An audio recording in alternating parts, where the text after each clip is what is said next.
Salam bahagia dan salam perpaduan dari kami di ruang bicara ini. Dan Alhamdulillah kita dapat bersama lagi dan sudah pastilah hari ini juga ruang bicara memilih satu lagi topik yang saya kira cukup penting sebenarnya untuk kita sembang-sembang bersama dengan dua tetamu yang cukup istimewa yang sudah pun berada di studio ruang bicara ini bersama dengan saya. Baiklah, topik yang menjadi pilihan kita ialah NADMA 2023 Fasa Pasca Bencana. Dan bila kita bercakap tentang bencana, pastilah ialah kita masih lagi mengingati apa yang berlaku di tahun, terutamanya di penghujung tahun 2022. Tentunya kita masih ingat lagi bagaimana bencana banjir melanda pelbagai negeri sebenarnya, terutamanya di Kelantan, di Terengganu khususnya, yang meninggalkan impak ataupun kesan yang mungkin cukup tragis sebenarnya kepada banyak pihak. Dan kita juga tentunya masih lagi ingat tentang apa yang berlaku, tragedi tanah runtuh di Batangkali yang juga merupakan satu tragedi yang sudah pasti akan berada lama sebenarnya di ingatan kita. Tetapi tahun 2022 telah pun kita tinggalkan. Kita memasuki tahun 2023 dan sudah pastilah kita ingin mengharapkan sesuatu yang mungkin lebih baik bila kita bercakap tentang insiden-insiden tragedi-tragedi yang mungkin dapat kita hindarkan insya-Allah di sepanjang tahun 2023 ini. Apapun kita ingin mendapatkan pandangan daripada dua tetamu yang sudah pun berada bersama saya di studio ruang bicara ini. Jadi izinkan saya terlebih dahulu memperkenalkan tetamu saya. Di sebelah kiri saya ini kita ingin mengucapkan selamat datang kepada yang dihormati DCP Datuk Muhammad Khairi Khairuddin yang merupakan pengarah Seksyen Pelaksanaan Operasi di Agensi Pengurusan Bencana Negara ataupun NADMA. Jadi Datuk, apa khabar? Baik, Alhamdulillah. Ini pertama kali tu bersama dengan kami? Ini kali yang kedua. Jadi dah biasalah ya. Saya juga mengucapkan banyak terima kasih kerana menjemput saya mewakili NADMA daripada untuk program malam ini. Ya. Dan kami juga ingin mengucapkan terima kasih kepada NADMA kerana sebenarnya NADMA sentiasa memberikan kerjasama kepada kami di ruang bicara ini. Dan saya juga ingin mengucapkan selamat datang kepada seorang lagi tetamu, iaitu PGK B1 Tuan Muhammad Khairul Jamil yang merupakan komander di pasukan mencari dan menyelamat khas Malaysia ataupun SMART Malaysia. Jadi Tuan Khairul, apa khabar? Alhamdulillah malam ni sihat, alhamdulillah. Tuan pun pernah bersama kami sebelum ni? Ya. First time saya bersama tu ada program di pagi, di sesi pagi. Tapi di ruang bicara ini pertama kali. Ini kan pertama kali. Okey, menarik. Baik, saya mulakan dulu dengan DCP Datuk Muhammad Khairi Khairuddin. Sebelum saya lupa, saya juga ingatkan kepada anda, seperti biasalah, kami juga sebenarnya membuka ruang dan juga peluang kepada anda untuk berkongsi pandangan dan juga pendapat berkaitan dengan isu yang kita bincangkan hari ini di ruang bicara. Jadi seperti biasalah, kita menyediakan dua talian kepada anda di 0326979767 dan juga 0326979768. Jadi mungkin anda juga ingin memberi pandangan dan juga pendapat berkaitan dengan isu yang kita pilih hari ini di ruang bicara. Baiklah, mungkin sesuatu yang penting sebenarnya tu terutamanya di penghujung tahun 2022 dan apa yang berlaku di Batangkali merupakan satu peristiwa ataupun tragedi yang mungkin akan kita lihat sebagai sesuatu yang mungkin tidak kita jangkakan, dan kami sendiri selalu melihat Datuk turun padang dan sering dilihat ketika berlakunya tragedi di Batangkali itu. Mungkin kita boleh mendapatkan pandangan Datuk, how serious ataupun masif sebenarnya apa yang berlaku di Batangkali itu tu. Saya sampai di kawasan kejadian di Batangkali itu, kalau kita lihat situasi di tempat berlakunya, kejadian sebelum dan selepas kejadian, kalau kita lihat kawasan itu agak teruklah. Kerana kalau kita lihat daripada gambaran daripada yang disiarkan, ladang iaitu Father's Organic Farm tu yang seluas 81 hektar tu, pada asalnya ialah sebuah kawasan yang cantik di tepi bukit, udaranya nyaman. Tiba-tiba apabila berlakunya runtuhan tanah yang dahsyat itu telah menyebabkan kawasan yang cantik itu telah tertimbus. Yang mana kalau kita baca Aba, iaitu melibatkan 91 mangsa, 61 selamat, dan 31 orang telah terkorban. Iaitu jumlah yang banyaklah kalau kita kirakan. Dilihat juga bukan hanya manusia saja yang terkesan. Kita lihat banyak harta ataupun sepertinya kenderaan juga, banyak kenderaan yang pengunjung lah, terutama pengunjung pun musnah, totally musnah. So kita rasa agak tragedi lah kawasan tersebut. Kematiannya bukan saja orang kata bukan kematian biasa, maknanya kematian dalam keadaan yang tertimbus. Ada yang kedalamannya terlalu dalam, ada yang kedalamannya terlalu agak singkat, maknanya boleh dicari. Tetapi ada yang kedalamannya terlalu dalam, memerlukan ia perlu dicari menggunakan jentera. So situasi itu orang kata amat sedih lah.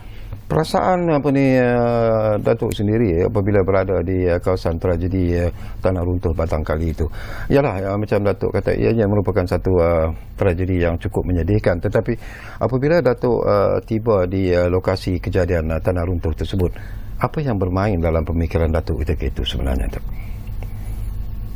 Apa yang bermain dalam fikiran saya, bagaimana kita agensi-agensi menyelamat berusaha untuk mencari mangsa-mangsa yang masih yang hilanglah pada masa itu. Walaupun di akhirnya kita totalkan lebih 31 orang. Bagaimana kawasan yang seluas ini, bagaimana nak mencari mangsa-mangsa tersebut. Dia bukan seperti tanah runtuh di Ampang. Mana kita tahu, kita boleh tahu di mana mangsa, sebab di kawasan perumahan. Tapi di kawasan yang luas ni, kita agensi penyelamat perlu membuat satu teori. Jika tanah dia bergerak macam ni, di mana mangsa? Jika tanah bergerak begini, ini adakah di sini? Dan pelbagai kaedah perlu dibuat menggunakan untuk memastikan mangsa yang kita cari itu berada di tempat yang kita spot. Okey, saya juga nak dapat pandangan daripada Tuan Khairul sendirilah, antara agensi yang terlibat dalam usaha-usaha mencari dan menyelamat mangsa-mangsa tragedi tanah runtuh di Batangkali.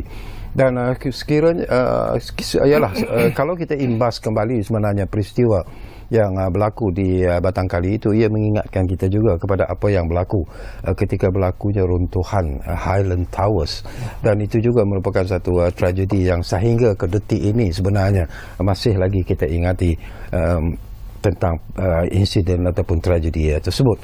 Mungkin ialah usaha untuk menyelamat juga, mencari dan menyelamat mangsa bukanlah satu tugas yang mudah. Jadi apa cabaran yang pihak Tuan sendiri terpaksa lalui sebenarnya sebelum usaha itu dapat dilakukan sebenarnya, Tuan? Terima kasih Datuk Zakari. Perbezaan Highland Towers dengan kejadian di Batangkali, perbezaannya adalah Highland Towers adalah struktur bangunan. Jadi bila struktur bangunan ni, kita boleh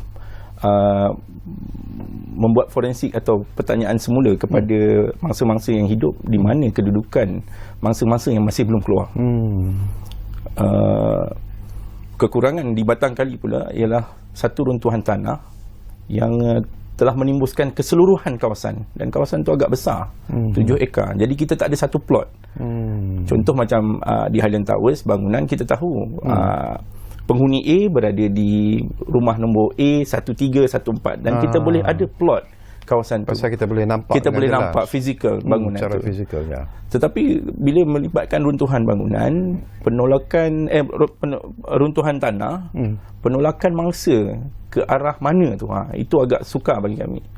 Jadi kami telah mewujudkan satu pasukan PKH atau Pos Kawalan Hadapan yang diketuai oleh pihak bomba sendiri. Kita telah berbincang. Nombor satu, kita pecahkan kepada sektor, yang mana kita mengambil aerial view daripada sektor-sektor tersebut, Dan kita pecahkan kepada 4 sektor dan kita kecilkan lagi kepada kuadran-kuadran yang kecil supaya tempat-tempat tu kita tidak terlepas untuk mencari. Jadi usaha tu agak sukar apabila pada hari pertama persoalan yang saya sampai pada pukul 9 pagi tu, saya melihat keadaan timbunan tanah yang berada di sektor C, tempat bermulanya saya pergi masuk untuk mencari. Agak tinggi. Agak tinggi dia punya tanah, timbunan tanah. Jadi saya telah mengujarkan soalan kepada kita punya pasukan sahabat, di antaranya daripada JUPEM, ATM, dan juga pihak polis dan juga terutamanya bomber, untuk bersama-sama berfikir kita membuat perbandingan daripada muka bumi yang sebenar sebelum ini dengan muka bumi selepas berlakunya runtuhan. Jadi dari situ baru kita dapat tahu bahawasanya runtuhan tanah ni paling tinggi kedalaman adalah lebih kurang 20 meter kedalaman. Ini visual yang sedang kita saksikan ketika ini. Ya. So apa yang kita lihat tu agak di luar jangkaan kita. Sebab ada kebiasaannya sebelum ini yang berlaku di Pulau Pinang dan lain-lain. Runtuhan tanah tu tidaklah sedalam sehingga 20 meter. Tidak sedalam itu. Dan tidak seluas itu. Jadi pada pagi tu saya lihat tu agak macam orang Melayu kata, padang jarak padang terkukur. Memang kita lihat ada bongkah batu yang natural yang turun tu hampir sama besar dengan sebuah rumah di dalam kawasan. Jadi itu menjadi cabaran kita lah. Dan saya berpandangan dalam jadualkuasa cari melamat tu, saya mengutarakan bahawasanya pada peringkat permulaan kita akan buat hasty search. Hasty search ni kita melihat dari segi permukaan. Keduanya, kita tidak ada satu cara yang lebih baik, ialah kita menggunakan heavy machinery. Sebab keadaan muka bumi yang telah mendalam daripada tanah asalnya. Okey, kita ingin juga berkongsi lah daripada apa yang disebut oleh Tuan Khairul sebenarnya tadi itu ya. Mungkin ini juga bukan satu tugas mudah sebenarnya bagi NADMA sendiri. Kalau kita bercakap tentang kerja-kerja penyelarasan, kita bercakap tentang pembahagian tugas dan juga penyampaian maklumat semasa operasi di Batang Kali ini tu.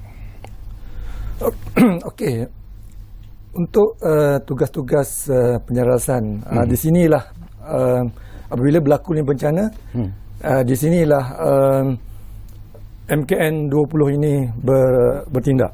Dia agensi-agensi bertindak berdasarkan MKN 20. Yang mana untuk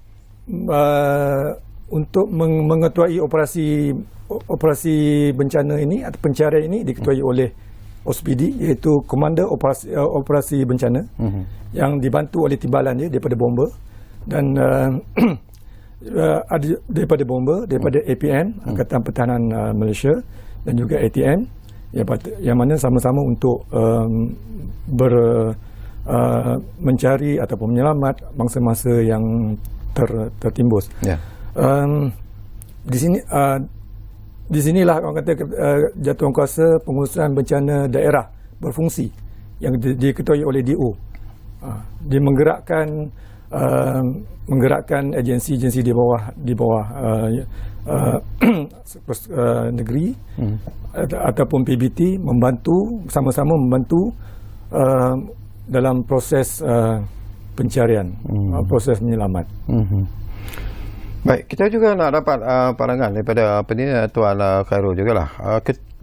Yalah, gerak kerja anggota pasukan Tuan sendiri itu pun sesuatu yang dikatakan penuh dengan cabaran, dan kita juga sebenarnya mendengar dan juga melihat sendiri bagaimana kerja yang terpaksa dilalui ataupun cabaran yang terpaksa dilalui oleh pasukan Tuan juga.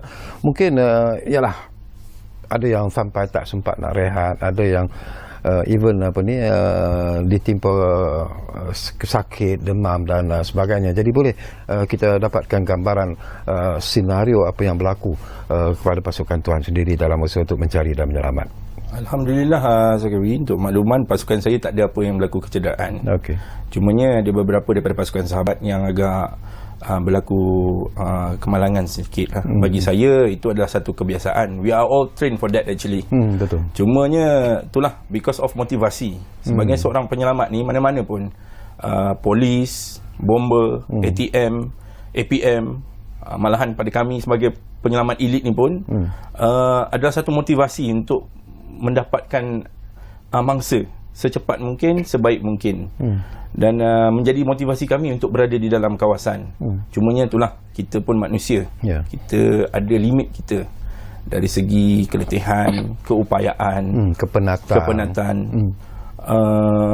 Tapi yang boleh saya puji di dalam insiden itu, seperti mana yang Tan Sri IGP kita mention, kita menjalankan kolaborasi dengan keadaan yang sangat-sangat baik.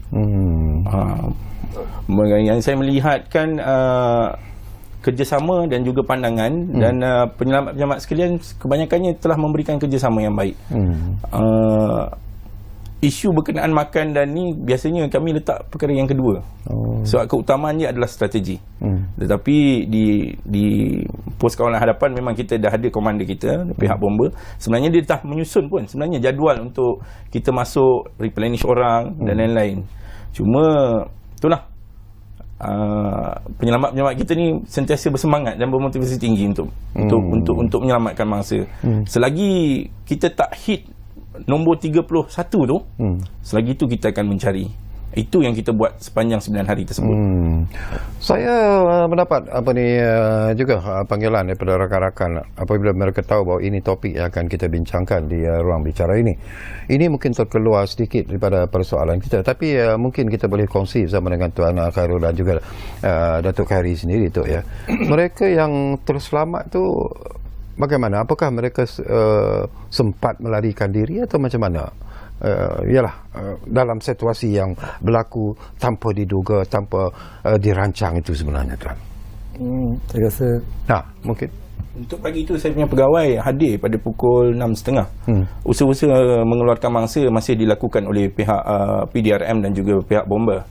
Dan kami telah diarahkan untuk menyelamatkan beberapa orang mangsa untuk turun daripada bukit. Jarak bukit tu kepada jalan keluar tu lebih kurang dalam 150 meter. Namun begitu, pada waktu itu, apa yang saya dapat lihat daripada gambaran awal pegawai saya menyatakan bahawasanya mereka masih dalam keadaan trauma. Sebab berlaku di waktu malam. Bila berlaku di waktu malam, di awal pagi tu kita cuba bawa dia orang keluar. Ada yang masih lagi meronta-ronta dan menangis kerana tidak percaya dalam keadaan apa yang mereka berlaku. Mereka tinggal dalam kemah ke? Kalau kita lihat daripada visual tu. Daripada visual, dia orang dah lari keluar dah sebenarnya. Dan ada satu spot di kawasan sektor A tu memang terselamat daripada kawasan runtuhan tanah tu berlaku. Jadi mereka duduk di situ dan saya rasa pegawai saya kata termangu. Dia rasa macam terkejut. Dalam keadaan masih terkejut benda itu berlaku. Okey, kita akan berehat buat seketika, tetapi sebelum kita berehat, kita ambil dulu satu panggilan yang sudah pun ada di talian kita sekarang ini. Ramza dari Kelantan difahamkan sudah pun ada di talian kami. Assalamualaikum Ramza. Assalamualaikum. Waalaikumsalam. Ya. Saya ingin mengutarakan kepada seluruh ahli panel itu bagaimana mengatasi masalah banjir. Bila keadaan selalu dilangani banjir di timba banjir seperti Kelantan. Apakah pendapat seluruh ahli panel untuk mencara pada Kementerian Perumahan untuk membina rumah yang tinggi, rumah yang bentuk tinggi supaya air mengalir di bawah rumah. Begitu juga tangga yang tinggi untuk mengelakkan level banjir. Bila banjir turun, maka banjir mengalir di bawah rumah. Boleh faham? Faham. Okey, itu saja soalannya ya.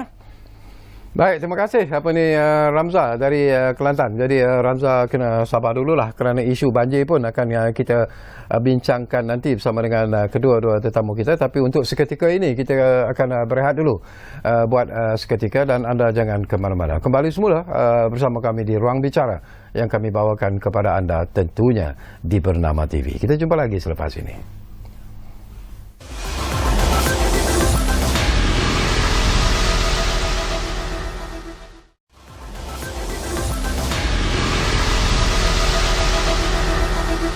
Okey, kita kembali semula ke ruang bicara ini. Masih lagi bercakap tentang topik yang cukup penting dan bagi saya penting dan menarik sebenarnya untuk kita kongsi bersama dengan anda, iaitu tentang NADMA 2023 fasa pasca bencana. Dan saya difahamkan kita ada satu lagi panggilan di Thailand kita sekarang ini. Ridwan dari Pulau Pinang sudah pun bersiap sedia di Thailand kami. Assalamualaikum, Duan. Waalaikumsalam. Ya. Ya, Tuan Tertawi dan ahli panel. Waalaikumsalam. Ini saya ingin bertanya sihat pada dua ahli panel lah. Ya. Kita patutnya mengikut peribahasa Melayu mencegah lebih baik daripada memati. Ya. Saya tengok di Selangor ni banyak kejadian dapat tanah runtuh, apa-apa banyak berlaku di Selangor. Tetapi kenapa kita tak ambil iktibar daripada peribahasa kita mencegah lebih baik daripada memati? Kita seolah-olah kita mengabaikan kan. Terutama patutnya ada dua orang ahli panel ni patutnya apabila kejadian ni dah kita ambil iktibar, patutnya kejadian sebegini ni tidak akan berulang lagi. Okey. Pasukan keselamatannya apabila dia bermusyawarah, dia bagi bagi nasihat kepada PBBT ni supaya kejadian yang berlaku ni tidak ada pulang lagi. Dulu dah berlaku Highland Tower. Ini tragedi di Batang kali. Patutnya kejadian ni tak apa pertama kali berlaku, dia tidak akan berulang lagi. Kemudian saya tengok ada dalam berkata paper, dia kata apa? Kita kekurangan pakar yang memberi rasun secara komprehensif. Ini pun yang kedua agak.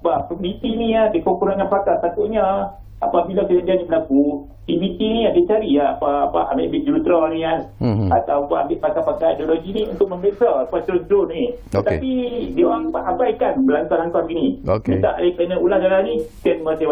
Baik, terima kasih banyak-banyak Ridwan dari Pulau Pinang. Persoalan yang menarik sebenarnya, tapi tak apa. Dan juga panas kata Datuk. Tak apa Datuk, nanti Datuk boleh komen tentang apa yang dibangkitkan oleh pemanggil kita setakat inilah. Tapi saya nak dapatkan satu pandangan. Ini pun satu soalan yang diarah kepada saya untuk bertanya, terutamanya kepada mungkin yang paling sesuai adalah Encik Khairul sendirilah. Ini tentang jumpanya mangsa yang terakhir yang ke-31 itu. Ada pelbagai pandangan yang dikatakan, ada yang mendapat dalam mimpi dan sebagainya, saya tak tahulah. Tapi bagaimana yang mangsa yang terakhir itu dijumpai akhirnya? Saya dipahamkan daripada pasukan cari lamat, dimaklumkan bahawasanya kita membuat carian kali yang terakhir tu kita membuat sweeping. Sweeping adalah pencarian terakhir. Kita punya ikhtiar terakhir untuk mencari dan menyelamat, yang mana kita akan semak semula semua kawasan yang kita cari lamat, dan kita akan buat semakan kali kedua lah. Tapi spot by spot tu adalah berdasarkan kepada bantuan daripada unit-unit supporting yang kita ada. Seperti bomber dia punya pasukan K9, even polis juga membantu, dan juga ATM. So spot tu sebenarnya dapat dibantu dengan lebih mendalam dengan menggunakan unit K9 sekali lah, untuk mendapatkan mangsa yang terakhir. Soal mimpi dan lain-lain tu bagi saya itu agak sukarlah untuk saya membuktikan, tapi pada hematnya adalah teknik dan taktik yang kita laksanakan tu amat baik berdasarkan kepada kolaborasi kita bersama dengan pasukan-pasukan sahabat kita untuk mencari. Sebab dia sebenarnya adalah effort bersama. Ya, betul. Effort bersama untuk mendapatkan tu. Dan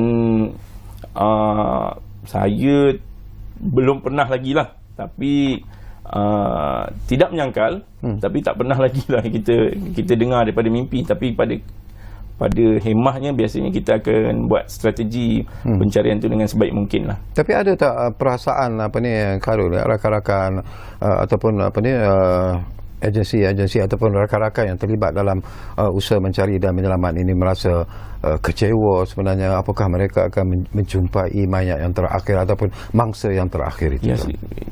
Itu sudah pasti sebenarnya. Sebab nombor satu, kita dah letih. Penyelamat dah letih. Ada ketika sehari dan 2 hari kita tak dapat menjumpa mayat untuk bawa keluar. Jadi sebagai seorang penyelamat tu kita akan rasa stres dari situ. Disebabkan kita menjangkakan berada di situ.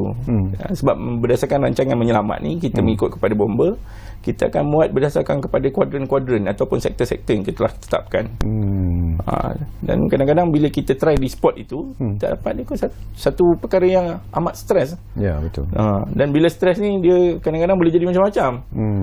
Dia dah mula deviate daripada dia punya objektif. That's why kita kena, sebagai penyelamat, kita kena balik kepada strategi, taktik dan teknik yang kita laksanakan supaya kita tidak terlepas daripada pembongkaran tu lah, pembongkaran tanah tu untuk mendapatkan mangsa-mangsa di dalam tanah tu. Okey, pandangan Datuk sendiri daripada apa yang dibangkitkan oleh pemanggil kita yang kedua tadi, Ridwan, ini pun sesuatu yang penting jugalah. Pada pandangan Datuk sendirilah, ialah apa pengajaran paling utama sebenarnya yang kita boleh perolehi lah ataupun kita boleh kutip daripada tragedi tanah runtuh di Batang kali ini. Dan saya juga nak kaitkan dengan apa yang disebut oleh pemanggil kita Ridwan dari Pulau Pinang tadi. Apakah kita tidak mempelajari apa yang berlaku sebelum ini, walaupun mungkin tidak seburuk apa yang berlaku di Batang kali, tetapi sekurang-kurangnya apa yang berlaku di Highland Tower itu seharusnya memberikan satu petunjuk dan pengajaran yang cukup positif kepada semua pihak, termasuklah mereka yang mungkin terlibat dalam usaha bukan saja membina bangunan-bangunan tertentu, menghadapi tanah runtuh dan sebagainya. Tuan Datuk. Okey, kalau kita lihat pengajaran yang kita boleh ambil daripada kejadian di Batang Kali itu, pertamanya mungkin tidak ada pemantauan dari segi contohnya cerun. Mungkin macam di jalan raya, cerun-cerun jalan raya di bawah JKR. JKR sentiasa memantau. Tapi di kawasan-kawasan resort ni mungkin pengendali itu sendiri kena ada inisiatif bagaimana dia nak memastikan kawasan yang dia buat tu di tepi bukit selamat untuk dikunjungi oleh pelawat-pelawat ataupun sebagai dia punya pelanggan, pengunjung dia kan. Dia tidak bolehlah saja mengharap kepada PBT ataupun siapa-siapa yang badan-badan yang agensi-agensi kerajaan untuk melihat semua resort-resort yang terdapat dalam negeri tersebut. Yang keduanya ialah yang pengajaran yang boleh kita ambil ialah resort-resort yang sedia ada ni, yang sama ada yang berlesen ni, perlulah merekod setiap pengunjung dengan lebih detail. Sebab dia apabila berlaku, dia akan menjadi masalah kepada penyelamat. Contohnya rekod kehadiran Mr. and Family.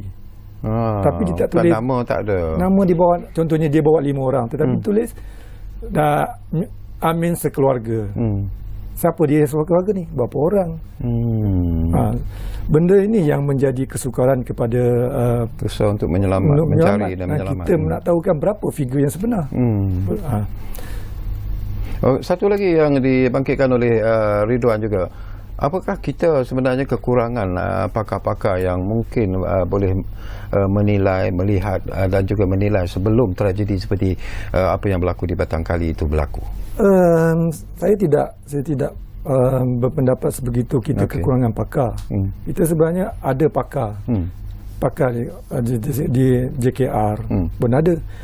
Jabatan Mineral dan Geosains kita ada pakar yang boleh menilai cerun-cerun ni. Dan kita pun ada, orang kata, universiti-universiti yang khusus memberi kepada cerun ini. Saya rasa saya tak setujulah kalau kita tidak ada pakar. Kita ada pakar. Cuma mungkin kita tidak utilize apa yang kita ada. Mungkin Tuan Khairi ada pandangan, Tuan Khairul ada pandangan yang tersendiri, Tuan, berkaitan dengan apa yang berlaku ni. Apa pengajaran sebenarnya yang boleh kita pelajari daripada tragedi ini sebenarnya? Pada pandangan saya, secara ikhlas. secara ikhlas pada pandangan saya suka memetik apa yang Berhormat Menteri Hal Ehwal Sabah Sarawak dan tugas-tugas khas mention.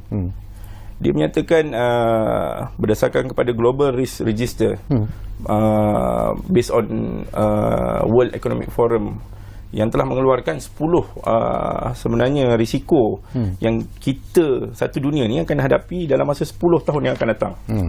Dan 2 risiko yang paling penting yang perlu kita lihat dengan penting sekali adalah nombor 1, the failure on climate change dan juga extreme weather. Okay. So saya suka war-warkan kepada orang ramai bahawasanya sekarang ni Malaysia tidak terkecuali daripada 2 risiko tu. Dan kompleksiti dari segi insiden pun kalau kita lihat prone ataupun kita tengok daripada trend yang ada di dalam negara kita ni, dia semakin worse. Kalau kita tengok macam banjir sendiri pun mungkin akan kupas banjir. Kalau kita tengok banjir sendiri pun jumlah mangsa banjir yang dipindahkan pada tahun lepas belum habis saja luruan monsun. Kalau kita lihat pun hampir 70% daripada jumlah yang sebenar mengikut kepada mangsa yang tahun lepas. Tahun ni saja sehingga bulan 12 dah 70% lah. Hampir 70%. So kita kena nak atau tidak, kita kena terima bahawasanya 2 risiko yang besar ni, failure in climate change dan juga extreme weather ni, kita kena terima. Kena terima sebab luruan-luruan untuk yang melibatkan monsun ni biasanya akan berlaku ni hujung tahun. Risiko yang melibatkan air memang akan berlaku pada hujung tahun. Okey, kita akan tinggalkan sebentar lagi berkaitan dengan tragedi tanah runtuh di Batang Kali. Selepas ini kita nak tumpukan perhatian kita kepada isu banjir pula. Ini pun menjadi isu yang sentiasa melanda negara kita. Tapi sebelum itu, soalan terakhir saya lah kepada Khairul berkaitan dengan tragedi tanah runtuh Batang Kali ini. Yalah, banyak yang boleh kita pelajari, banyak yang harus semua pihak yang terlibat harus melihat tragedi ini daripada perspektif yang cukup lebih serius sebenarnya. Tetapi nasihat daripada tuan sendirilah berlandaskan daripada pengalaman tuan berada di tragedi tanah runtuh Batang Kali ini. Apa yang perlu diberi perhatian yang serius oleh semua pihak? Saya rasa NADMA telah melaksanakan tugas yang baik. Di antaranya program yang kita buat adalah program CBDRM, Community Based Disaster Risk Management, yang mana CBDRM ini adalah satu program yang kita cuba memupukkan nilai-nilai pengurusan risiko kepada masyarakat sendiri untuk apabila masyarakat itu melakukan aktiviti. Contohnya sebagaimana kalau kita lihat di masalah tanah runtuh ini, nasihat saya kepada orang ramai, bila berlakunya hujan yang berlebihan, kita tidak tahu jumlah tanah, jumlah air yang diterima oleh tanah. So kita kalau boleh kita alihkan atau jauhkan diri kita daripada kawasan yang mempunyai risiko tanah runtuh. Pada masa yang sama, kalau kita bercuti, kita cubalah alihkan kita punya tempat cuti itu daripada kawasan kepala air contohnya. Sebab benda-benda ni adalah risiko-risiko yang kita perlu terima. Dan contoh sebagai ketua keluarga, macam yang Datuk mention tadi, ketua keluarga kena nilai kita bawa tu siapa, anak-anak kita, mungkin ibu bapa, mungkin orang kurang upaya. Pada masa yang sama, kita kena nilai adakah capability kita apabila kita bawa ke tempat untuk bercuti ni memang menyeronokkan, tetapi apabila berlaku kecemasan, bagaimana? Apa tindakan kita untuk kita menguruskan kecemasan tersebut? Mungkin bagi ketua keluarga atau orang yang membawa tu, capability dia sangat tinggi, tetapi dia tak tahu bahawa risiko yang dia bawa, contoh ada orang tua, ada yang berpenyakit kronik dan lain-lain, bagaimana untuk mendapatkan kecemasan tu? Itu kita kena fikir lebih lah. Kena jaga diri kita dan kena jaga siapa yang kita bawa. Itu yang penting. Okey, mungkin pandangan NADMA sendiri sebelum kita bercakap tentang banjir Datuk, berkaitan dengan apa yang boleh kita pelajari daripada tragedi tanah runtuh di Batang Kali ni tu. Nasihat Datuk lah. Nasihat saya daripada apa yang berlaku di Batang Kali, walaupun kita ataupun agensi telah menjalankan operasi menyelamat dengan berkesan, penuh berkesan, melibatkan semua agensi yang terlibat.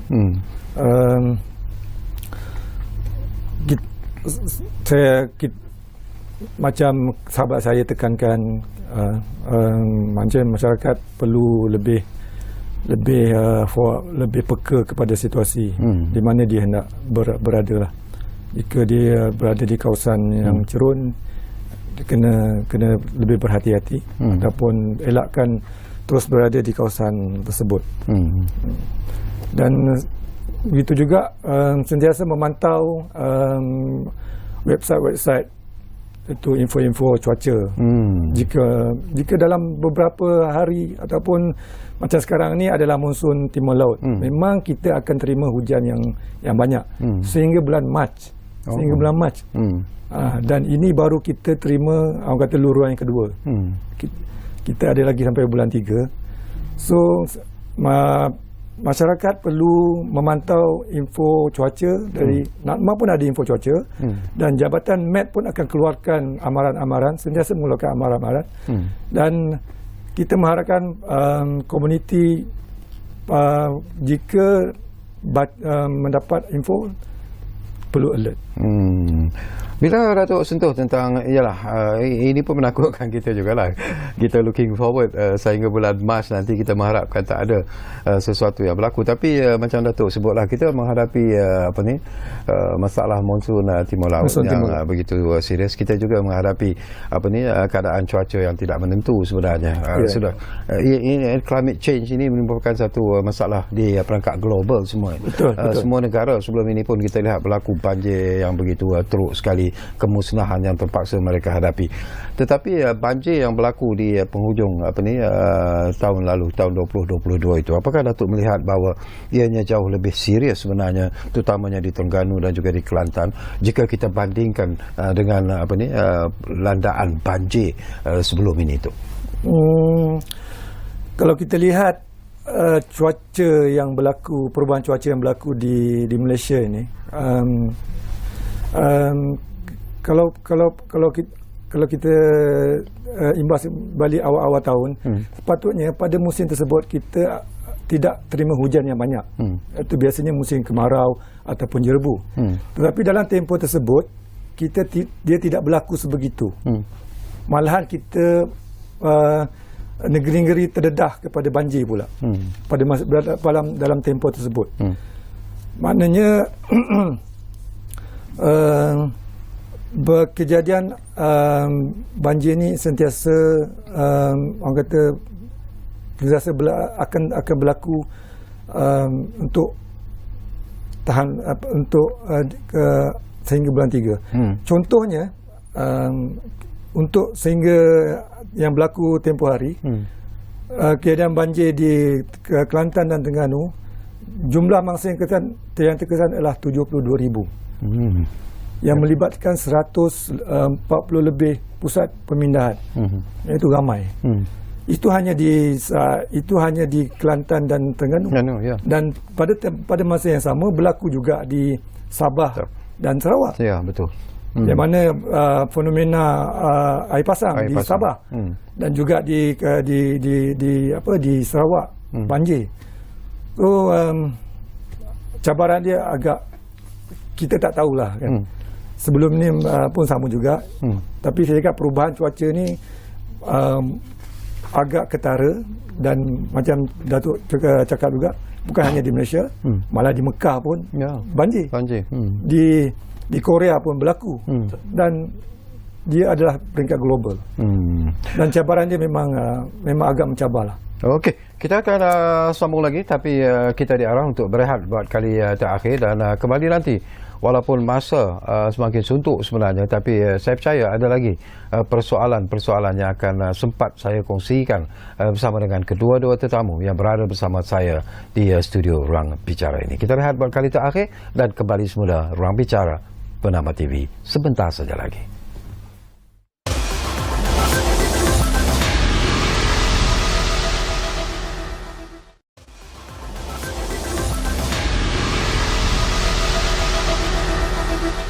Malah kami mengucapkan terima kasih kalau anda masih lagi menumpukan perhatian bersama kami di Ruang Bicara ini, masih lagi bercakap tentang NADMA 2023 fasa pasca bencana. Baik, tadi kita telah pun dapatkan pandangan daripada Datuk Muhammad Khairi, giliran Tuan Muhammad Khairul Jamil jugalah. Kita juga ingin melihat semula dan juga mendapat pandangan daripada Tuan berkaitan dengan penglibatan Smart Malaysia bila kita bercakap tentang membantu mangsa-mangsa banjir ini. Terima kasih. Untuk makluman, pasukan SMART merupakan satu pasukan yang telah diwujudkan selepas daripada tragedi Highland Tower. Pasukan SMART adalah pasukan penyelamat khusus yang telah dipilih khas terbaik daripada agensi Polis Diraja Malaysia, Angkatan Tentera Malaysia dan juga bomber. Pasukan kami digerakkan mengikut kepada arahan yang telah ditetapkan oleh HQ kami berdasarkan kepada arahan-arahan sama ada daripada Yang Amat Berhormat Perdana Menteri ataupun Menteri yang bertanggungjawab, iaitu Datuk Amizan Muhammad Ali, iaitu Menteri Hal Ehwal Sabah Sarawak dan juga tugas-tugas khas yang dan juga Ketua Pengarah NADMA sendiri untuk digerakkan.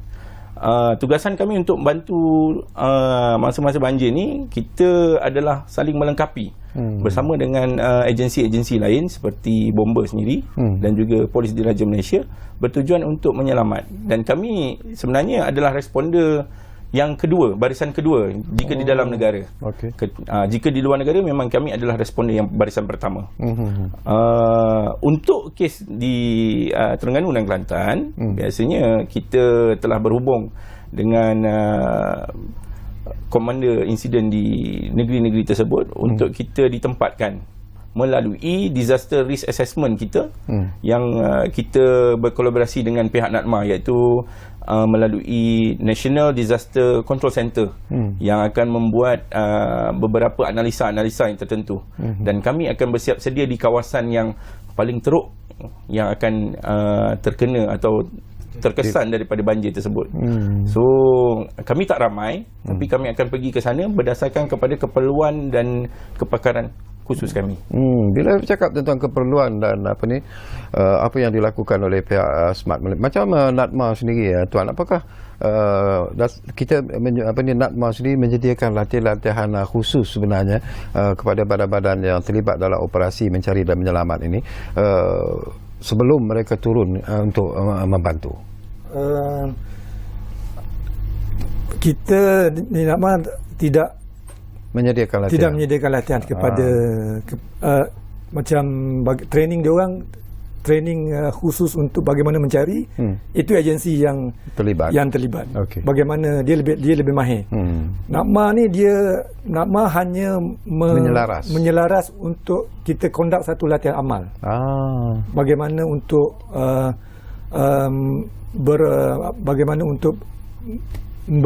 bekerjasama dalam usaha-usaha menyelamat.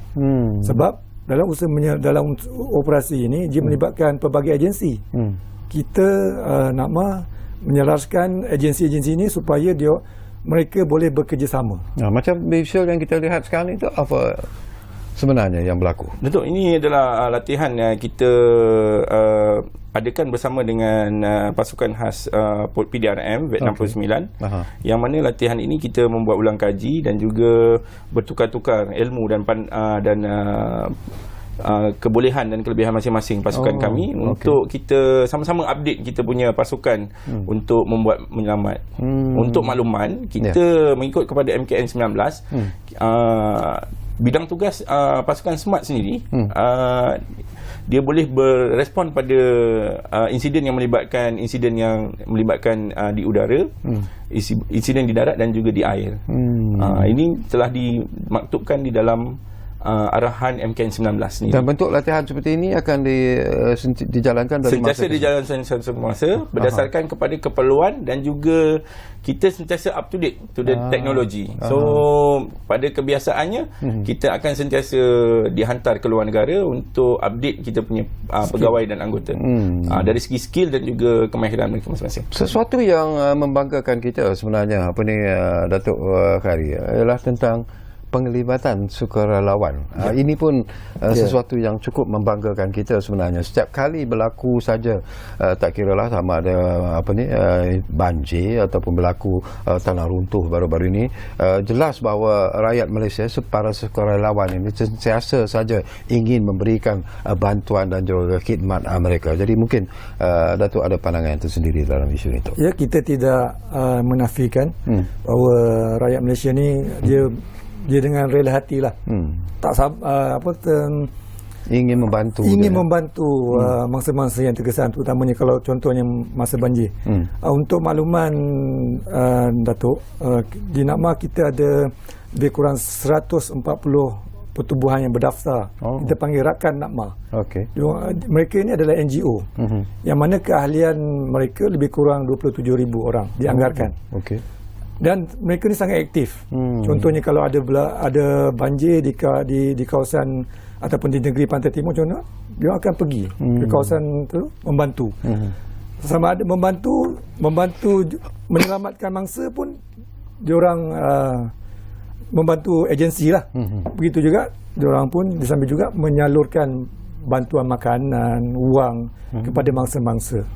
Memang macam dia ni dapat latihan tak tu? Diberi macam mana pendedahan diberi? Itu persatuan itu sendiri yang akan membuat mengambil inisiatif, yang conduct. Okey. Kecuali dia perlukan satu bantuan macam kemahiran kemahiran pengenalan bot, kita boleh tawarkan. Kita boleh tahu mungkin itu adalah orang kata understanding bagaimana benda tu harus dilaksanakan. Baik, jangkaan tahun 2023 Tuan Khairul, macam sebut tadilah, Datuk sebut tu mencemaskan saya jugalah. Kita terpaksa menunggu sehingga bulan Mac kalau kita bercakap tentang keadaan cuaca yang tidak menentu dan sebagainya. Tapi bagi pihak SMART sendiri, SMART Malaysia sendiri, apakah Tuan mencangkakan bahawa tahun 2023 ini apakah berkemungkinan juga kita akan mengalami tragedi terutamanya banjir seperti apa yang kita alami pada tahun 2022? Jangkaan Tuan? Jangkaan saya, kita patut bersedialah. Sebab dijangkakan hujan yang turun masih tidak mengikut kepada statistik yang kita ada. Dan berdasarkan kepada laporan-laporan yang kita tahu bahawasanya Malaysia telah mengeluarkan amaran sehingga bulan Mac. Jadi kemungkinan tu akan ada. Jadi pandangan saya, we have to prepare for the worst and hope for the best. Dan saya percaya pasukan sahabat terutamanya daripada Jabatan Bomba, PDRM sendiri, even ATM sendiri, masa saya pergi ke Kelantan dan juga ke Terengganu, mereka sebenarnya sudah membuat persiapan yang rapi untuk membantu masyarakat-masyarakat yang berada di sana. Cumanya pesan saya kepada masyarakat tu lah, walaupun mungkin saban tahun menjadi budaya, tapi bila kita bermain dengan cuaca ni, dengan ketidaktentuan cuaca yang ekstrim ni, mungkin dia lebih daripada ekspektasi yang biasa. Jadi kita kena prepare for the worst and hope for the best. Prepare for the worst and hope for the best. Bangkali apa yang disebut oleh pemanggil kita yang pertama tadi, ingat Ramza yang mengatakan bahawa mungkin penduduk-penduduk di kawasan-kawasan yang prone kepada banjir itu sendiri memikirkan untuk membina rumah-rumah yang tinggi dan sebagainya, yang ialah bertiang tinggi dan sebagainya. Itu apakah itu satu good suggestion sebenarnya? Untuk jangka masa panjang, saya rasa okey, tapi pada khidmat saya lah pertama sekali ialah memikirkan bagaimana untuk menyelamatkan diri. Bukan rumah sebenarnya. Bukan rumah sebenarnya. Kita keutamaan, kalau bagi pandangan saya sebagai penyelamat, nyawa tu lebih penting. Kerana esok bila kita dah boleh bernafas, kita boleh bangun dan bangkit semula, kita carilah rezeki yang lain. Sebab yang penting adalah nyawa. Kalau nyawa tak ada galang ganti. Rumah kalau hanyut, insya-Allah kita akan ada rezeki yang akan datang. Betul. Dengan bantuan-bantuan kerajaan yang sedia ada pun banyak boleh membantu kita untuk bangun semula, recover semula. Betul. Baik, kita tinggal lebih kurang 2-3 minit saja lagi. Datuk Muhammad Khairi, apakah pesanan, apakah harapan, apakah jaminan mungkin daripada NAKMA sendiri kepada rakyat Malaysia, terutamanya dalam menghadapi bencana banjir, dalam menghadapi bencana tanah runtuh, dan mungkin akan berlaku juga bencana-bencana yang di luar jangkaan kita itu itu bukan mustahil sebenarnya. Jadi pesanan dan juga harapan Datuk kepada rakyat Malaysia secara keseluruhannya tu. Okey. Sebagai jaminan lah untuk bencana ataupun persiapan untuk bencana akan datang, iaitu sampai bulan Mac ni, kami di NAPMA dan agensi-agensi yang terlibat, polis, bomber, ATM, APM sentiasa bersedia dan memang bersedia pun. Dari segi bila-bila masa jika berlakunya banjir, agensi-agensi akan terus bertindak menyelamatkan mangsa-mangsa yang terkesan. Tak kira lah, walaupun kita lihat jumlah yang hari itu tempoh hari pun lebih kurang 72,000. Ramai kan. Melibatkan pelbagai tempat-tempat PPS. Memang kita nampak agak challenging lah sebab menguruskan 72,000 ini dengan 140 PPS dengan kawasan bangunan yang limited. So dia satu cabaran yang amat, tetapi itu semua agensi bersedia untuk, sebab kami pun di NAPMA telah melatih mengadakan kursus-kursus PKTK, PKOB bagi memastikan semua agensi dan DO pegawai-pegawai daerah bersedia menerima sebarang bencana. Bagai pesanan kepada penduduk yang terdedah, sentiasa melayari info-info cuaca daripada MET ataupun menerima mesej-mesej SMS jika berlakunya hujan yang berterusan, sedia untuk berpindah ke tempat PPS. Lagi bagus. Tak perlu tunggu air naik baru nak berpindah, kan? Itu agak membahaya. Kalau pindah awal lagi bagus. Betul. Okey, terima kasih banyak-banyak kepada yang berbahagia, Datuk Muhammad Khairuddin. Tentunya setinggi-tinggi terima kasih juga kepada yang berbahagia Encik Muhammad Khairul Jamil kerana sudi bersama kita di ruang bicara ini. Dan apapun kami di Bernama TV ingin mengucapkan setinggi-tinggi penghargaan dan juga tahniah kepada NAPMA dan juga kepada SMART dan juga rakan-rakan organisasi ataupun agensi-agensi lain yang turut terlibat dalam usaha mencari dan menyelamat. Dan ini merupakan satu penghargaan yang cukup tinggi yang kami ingin berikan kepada semua yang terlibat, dan kita memohon kepada Allah Subhanahu Wa Taala mungkin bencana-bencana seperti ini tidak akan berulang lagi, tetapi apapun daripada apa yang dipesankan tadi oleh yang berbahagia Datuk Muhammad Khairuddin dan juga Encik Muhammad Khairul, ianya mungkin boleh sedikit membuka mata kita, membuka hati kita, membuka minda kita untuk melihat ke hadapan dan bersedia untuk menghadapi apa saja bencana yang mungkin akan datang dari masa ke semasa. Jadi terima kasih kepada anda yang menumpukan perhatian bersama kami di Ruang Bicara ini, dan seperti yang selalu kami janjikan kepada anda, Ruang Bicara akan terus berbicara bersama anda dari masa ke semasa. Kita jumpa lagi. Assalamualaikum. Terima kasih.